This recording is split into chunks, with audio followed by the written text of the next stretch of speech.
Well, let's just jump straight into this question because the question itself is quite long. And if you want to look at it, just pause the video, solve it yourself, or at least have a basic idea on how to solve this FRQ. Part 1. The initial speed of the mass, the combined mass.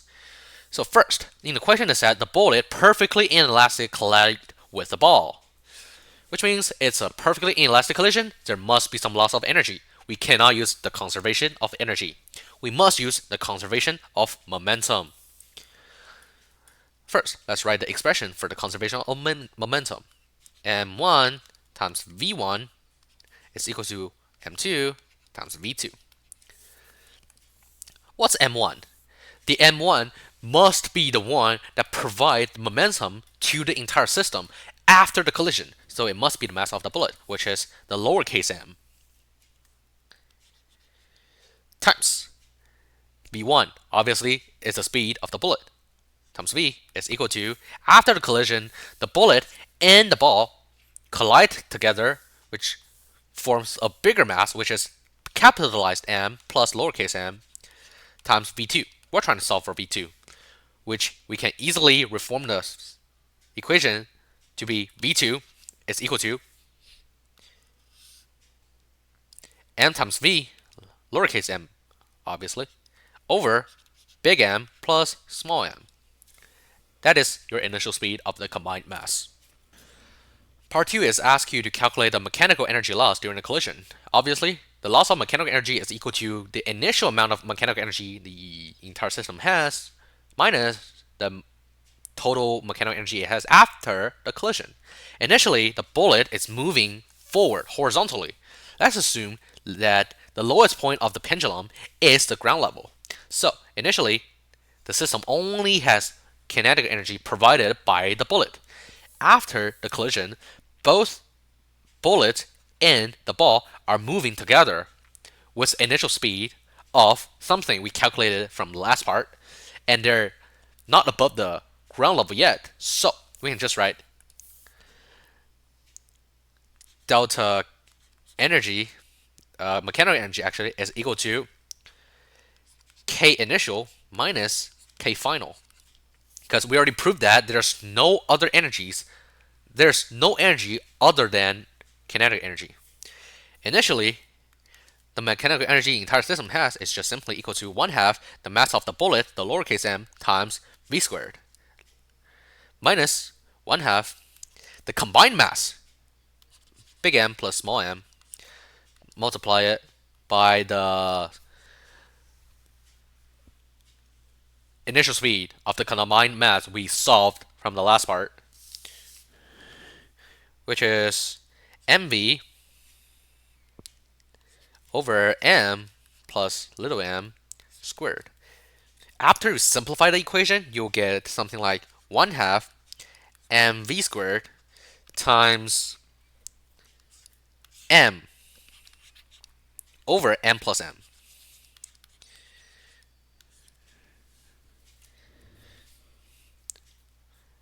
And then let's check. M over m plus m is definitely smaller than 1. So this number is definitely smaller than the initial amount of kinetic energy. So this is correct. The third part is ask you to derive the expression for the period of the combined mass. Well, this is probably the easiest part because t obviously is a pendulum, so we must use a formula for the period for a pendulum, which is 2 pi times square root L over G. T is equal to 2 pi times square root of L over G. Do we get L in the question? Yes, we did. L is over here. G is a physical constant because we're on Earth, obviously. 2 pi is a constant. So this is your answer, or this is the period of the combined mass. It's not related to mass at all.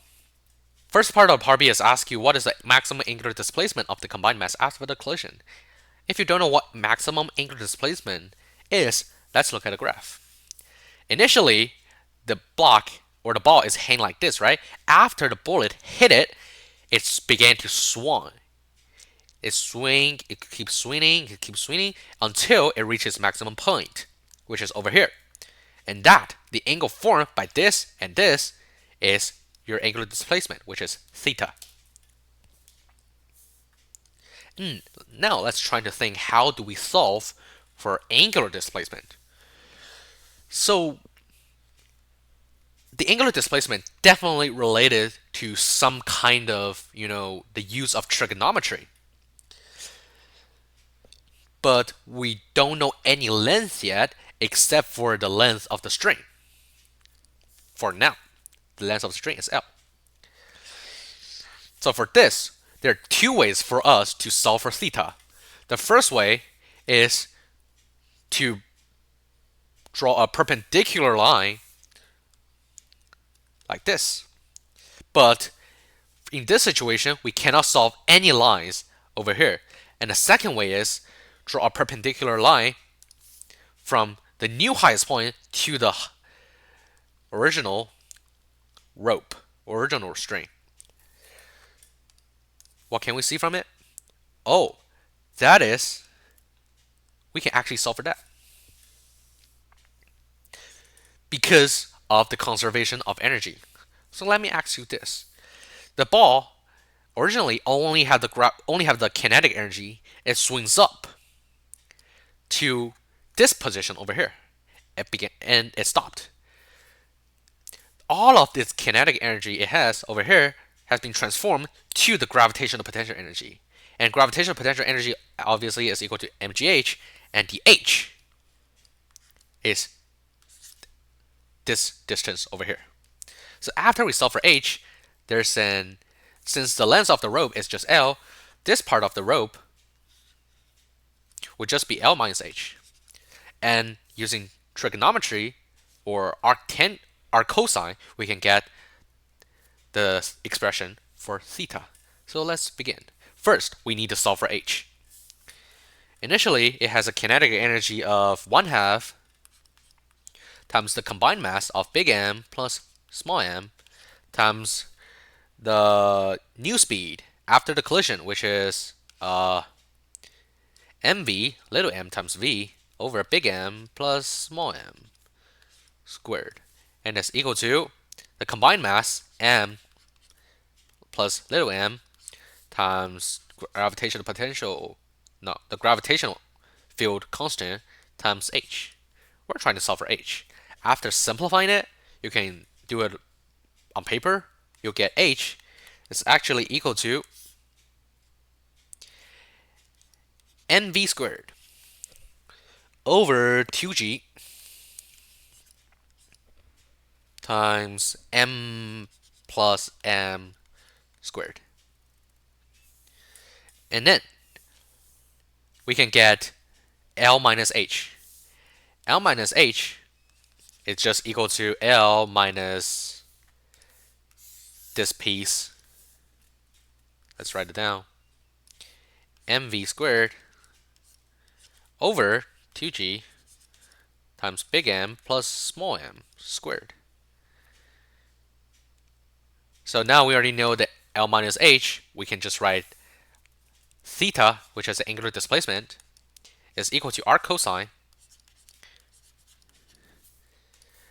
this over this, L minus h over L, which is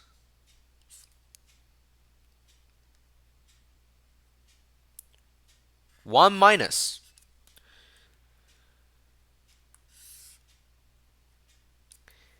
mv squared over 2gl times m plus m squared. And that is the maximum angular displacement. So for the last part of the part B is asking you the ratio of the bullet's mass to the ball's mass. And what part 2 basically means is that theta should not exceed 5 degrees. So let's just plug in the maximum value of the theta, which is 5 degrees, and see what we can get.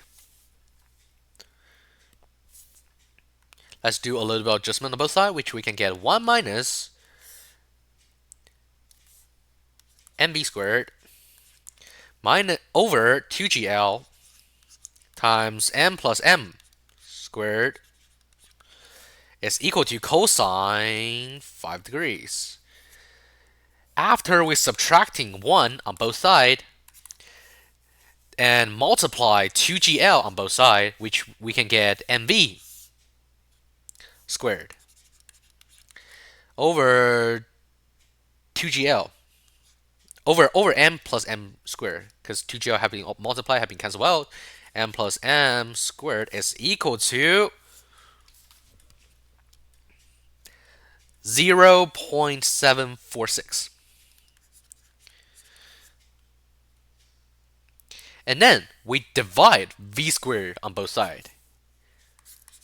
After plugging 700 meters per second, we can get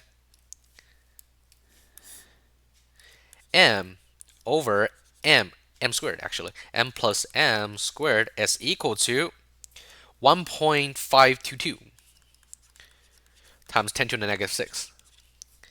Okay, that is the ratio of M squared over M plus M squared. We're trying to find little m over big M. So now we actually need a little bit of math. As you can see, this equation contains M and big M. So now let's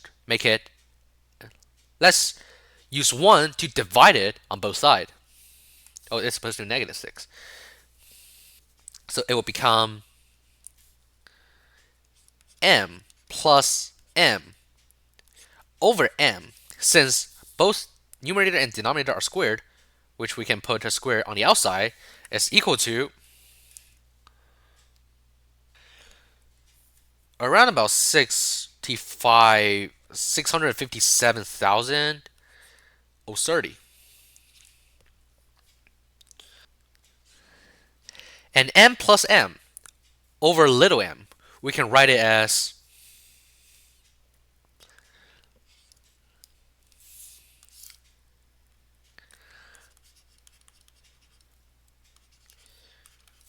one plus big M over small m. Do you see it? It occurs, but it just inversed. So let's write 1 plus big M over small m squared is equal to 657,030. And let's square root on both sides. Pick the positive value, which we can get M over little m is equal to